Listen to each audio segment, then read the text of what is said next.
Você é daqueles que tem uma ideia incrível e já sai correndo para escrever toda a história? Fica comigo porque hoje eu vou te mostrar como transformar o seu "e se" numa trama que conecta o que acontece fora com o que acontece dentro do personagem. E para isso você vai precisar de alguns pontos. Ponto 1, o evento. Digamos que você teve aquela ideia genial, aquela faísca, aquele "e se" que fez a sua mente disparar. E se uma cidade inteira acordasse sem memória? Ou e se um homem recebesse uma carta escrita por ele mesmo 20 anos no futuro? Ou ainda, e se uma mãe descobrisse que o seu filho foi sequestrado? Esse tipo de pergunta é viciante, eu sei. É como se de repente um livro inteiro aparecesse pronto na sua cabeça. E o impulso natural, é claro, é sentar e escrever a história inteira de uma vez. Mas isso é a maneira mais rápida de matar a sua própria ideia. Por quê? Porque no fundo essa ideia não é uma história. Ela é só um evento isolado. Por mais instigante que pareça, não passa de um acontecimento. E se ninguém vivesse esse evento, ele nem existiria. Uma boa história começa no "e se",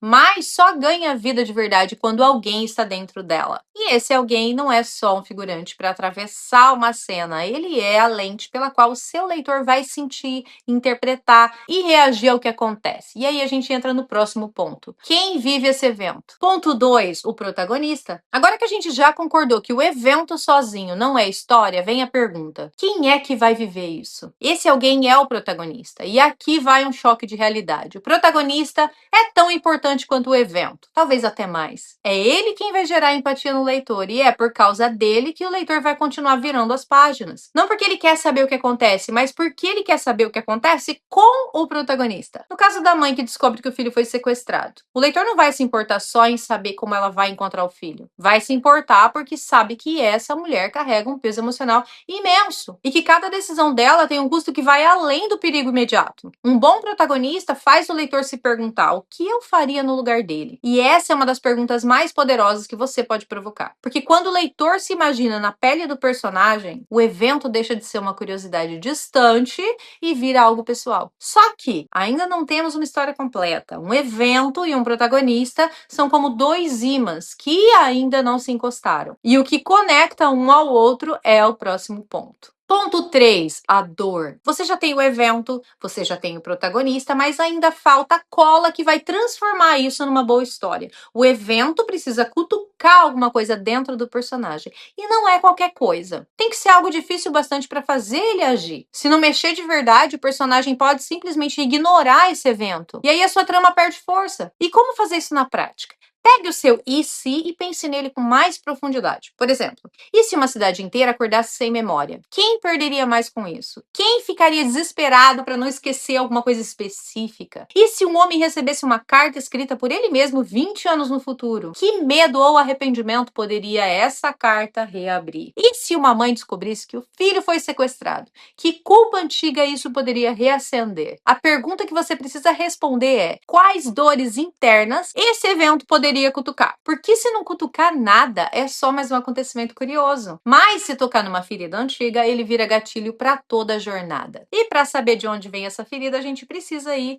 ao passado do seu personagem. E é exatamente aí que entra o próximo ponto. Ponto 4, a origem da dor. Agora você já tem um evento, um protagonista e uma ferida aberta pelo evento. Mas para que essa dor tenha peso de verdade, ela precisa ter uma origem. Volte no tempo, antes do início da sua história, e cria o momento que gerou essa ferida. Pode ter sido anos atrás, na infância, na adolescência ou no começo da vida adulta. O importante é que tenha sido marcante o suficiente para moldar quem o seu personagem é hoje. Esse momento precisa estar carregado de emoção. É uma memória que ele tenta enterrar, mas que o evento da sua história vai trazer à tona com força. Por exemplo, se o seu evento é essa mãe que descobre que o filho foi sequestrado e a ferida dela é a culpa, a origem dessa dor poderia estar anos atrás, no dia em que ela deixou a irmã pequena sozinha por alguns minutos e algo terrível aconteceu. Quando o sequestro atual ocorre, ela não está só tentando salvar o filho. Ela está tentando corrigir de forma desesperada o erro que ela carrega desde aquele dia. E é essa ligação entre o passado e o presente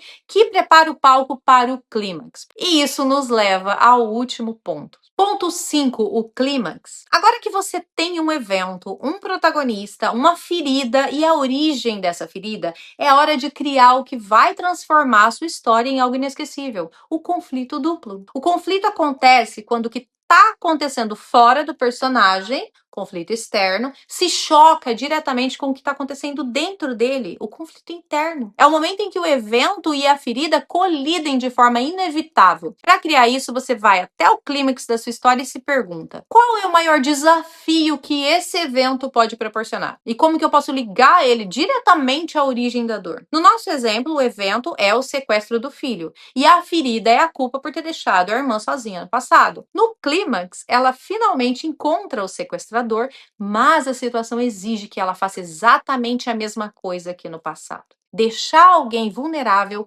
para salvar outra pessoa. Só que dessa vez ela está preparada. A jornada até aqui deu para ela as ferramentas emocionais e práticas para agir de forma diferente. E quando ela escolhe enfrentar o medo e salvar o filho, ela não está só vencendo o vilão, ela está vencendo a si mesma. E é nesse instante que o leitor sente aquele impacto que fica depois da última página. A sensação de ter presenciado não só a resolução de um conflito externo, mas a superação de uma batalha interna que começou muito antes da história. O que você acabou de aprender aqui é a técnica do conflito duplo, uma técnica que eu ensino para os meus alunos de escrita. E se você quiser ir ainda mais fundo, eu tenho um e-book gratuito para destravar sua escrita. É só baixar no primeiro link da descrição. E já que você está por aqui, aproveite e assiste esse outro vídeo aqui que eu separei para você sobre a timeline do seu protagonista, o lugar certo para você encontrar cada ponto que nós falamos aqui. Aproveita e já deixa o seu like, comenta aqui embaixo conflito duplo, caso você já use essa técnica. Fui!